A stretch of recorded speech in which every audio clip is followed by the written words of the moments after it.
ጀነት መግባት የሚፈልግ ብቻ ያዳምጥ።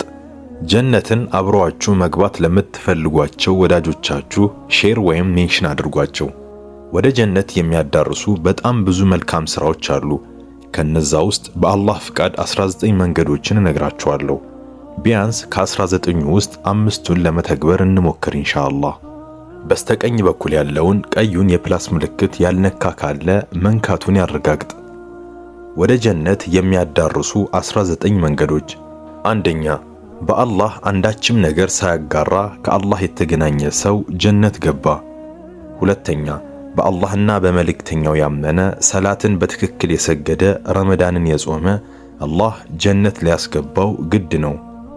ሶስተኛ፣ የአላህን ውዴታ ፍለጋ መስጂድ የገነባ ሰው አላህ በጀነት ውስጥ ተመሳሳይ ቤት ይገነባለታል። አራተኛ፣ ጠዋትም ሆነ ማታ ወደ መስጂድ የሚመላለስ ሰው በተመላለሰ ቁጥር አላህ በጀነት ውስጥ ማረፊያ ያዘጋጅለታል። አምስተኛ፣ በሁለት እግሩና በሁለት ከንፈሩ መካከል ያለውን ለመጠበቅ ቃል ለገባልኝ ሰው በጀነት ቃል እገባለታለሁ። ስድስተኛ፣ በቀንና ሌሊት ውስጥ 12 ረካዓዎችን ሱና የሰገደ ሰው በእነሱ ምክንያት በጀነት ውስጥ ቤት ይገነባለታል።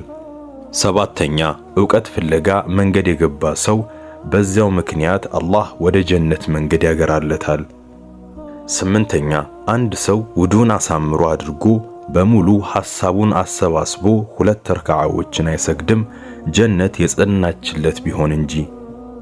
ዘጠነኛ፣ አላህን በጌትነት እስልምናን በሃይማኖትነት ሙሐመድን ሰለላሁ ዐለይሂ ወሰለም በነብይነት ወደድኩ ብሎ ከልቡ ያለና በተግባር የፈጸመ ሰው ጀነት ጸናችለት።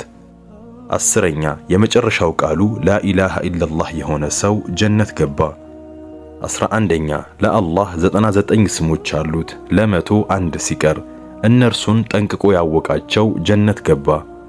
12ኛ፣ ተቀባይነት ያገኘ ሐጅ ምንዳው ጀነት ብቻ ነው።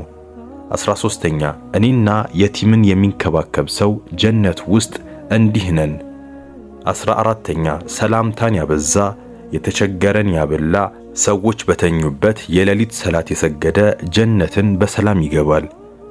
15ኛ፣ እውነት ወደ ጽድቅ ነገር ይመራል፣ ጽድቅ ነገር ወደ ጀነት ይመራል።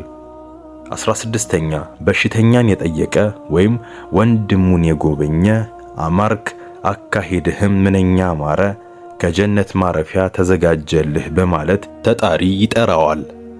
17ኛ፣ ሰዎችን በብዛት ጀነት የሚያስገባው የአላህ ፍራቻና መልካም ስነ ምግባር ነው።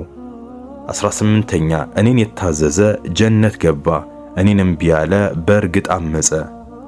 19ኛ፣ ከእያንዳንዱ ሰላት በኋላ አያተል ኩርሲይን የሚያነብ ሰው በእርሱና በጀነት መካከል የሚጋርደው ሞት ብቻ ነው።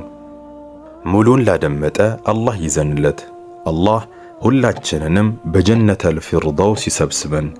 አላሁመ አሚን።